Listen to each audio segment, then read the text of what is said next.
Are you frustrated with your Solana extension not working? Let's troubleshoot. First up, if you're unable to connect to the Solana network, check the network status online and verify your extension's network settings. Still no luck? Restart your browser and extension and make sure both are up to date. Next, if transactions are failing or taking too long, the network might be congested. Try again later or increase your transaction fees.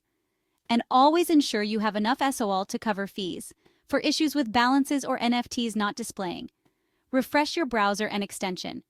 Check your internet connection. Clear your cache and cookies, or reinstall the extension if needed.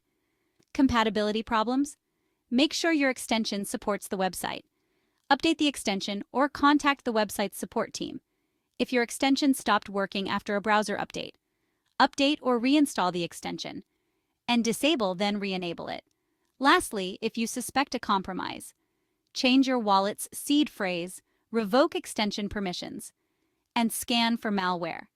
Stay safe by using reputable extensions, keeping backups, and enabling two-factor authentication. Still having issues? Check the extension's official documentation or contact their support.